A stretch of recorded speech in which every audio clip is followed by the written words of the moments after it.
Good day to all of you. Today we will begin with Sri Aurobindo Ghosh, who is prescribed in your MA Final 8th B syllabus.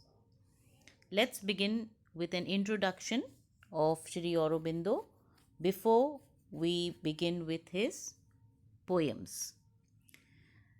Sri Aurobindo falls into the exclusive category of poet seers who have achieved the highest realizations and have endeavored to share that experience with the rest of humankind. I hope you know the meaning of seers. Seers means teachers. So, poets who are teachers. The teachings and very utterances that spiritual masters of this caliber offer to the world come from the most sublime realms of consciousness that human beings can attain to. Their poetry transcends the page to become mantra and invocation to the transcendental consciousness. Sri Aurobindo, an Indian nationalist, poet, philosopher, and spiritual guru, was born in Calcutta on 15th August 1872. Sri Aurobindo spent his formative years in England studying at St. Paul's and Trinity College, where he excelled in the study of literature and the classics. In 1892, he returned to India, where he became heavily involved in the Indian independent movement. He was a natural leader and one of the most radical nationalist politicians. Because of his radicalism, in 1908, Sri Aurobindo was arrested on the suspicion of being involved in a bomb plot and was remanded in Alipore jail. It was here in jail that Sri Aurobindo had significant spiritual experiences.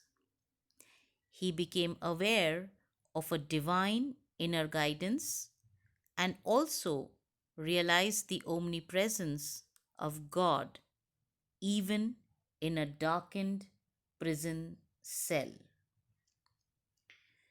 Due to the commitment of Sri Aurobindo's lawyer, Sri Aurobindo was released without charge. However, this experience had changed Sri Aurobindo's outlook. Henceforth, he retired from politics and focused his energies on spirituality. Sri Aurobindo traveled to Pondicherry, South India, where he could practice yoga undisturbed. In 1914, he was later joined by a French woman, Mira Richards, who would later become known as the mother of the Sri Aurobindo Ashram. Together, they founded this ashram, which began to attract disciples to their dynamic reinterpretation of yoga. As well as being a spiritual guru to many disciples, Sri Aurobindo was a noted poet, philosopher, and writer. His main works were The Life Divine, The Synthesis of Yoga, Essays on the Gita, and Savitri. Savitri was an epic work of poetry that he worked on for over 20 years. Sri Aurobindo did not negate the world like Indian yogis of the past. Instead, Sri Aurobindo affirmed that all life is yoga. Through a conscious aspiration, it is possible for man to evolve into a higher consciousness, a consciousness of truth and inner harmony. Shri Aurobindo called this new consciousness the supramental. Aurobindo ranks again among the supreme masters of our times. His poetical output represents the creative effort of about 60 years and, on a modern estimate, may run to some 3,000 pages. Therefore, Sri Aurobindo's poetry stands a class apart in Indo English poetry and offers a scope for critical reassessment. Iyengar has made a substantial and balanced contribution to Aurobindonian criticism. He realizes that a new kind of poetry, like Sri Aurobindo's, demands a new mentality in the recipient as well as in the writer. Throughout his long career, amid all the multifaceted achievements, he never abandoned his first love, that is, poetry.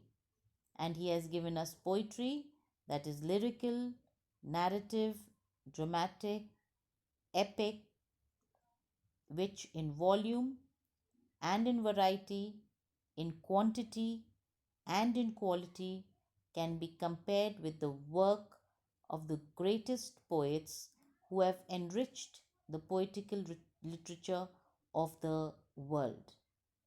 But he is not a widely known poet, partly because his aim was not success and personal fame, but to express spiritual truth and experience of all kinds in poetry. He tried to use the English language for the highest spiritual expression, the life divine, and the synthesis of yoga related to an individual's self development. His poetic career spreads over a period of 60 years from 1890 to 1950, during which he has enriched the realm of letters by a royal quantity of quality. In the words of V.K. Gokak, he is undoubtedly the most outstanding Indo Anglian writer for volume as well as for variety. Sri Aurobindo worked tirelessly for his vision of a divine life on earth. Through his writings and poetry, he has left a legacy which reflects his hopes of a golden future for humanity. Sri Aurobindo entered Mahasamadhi on December 5th, 1950.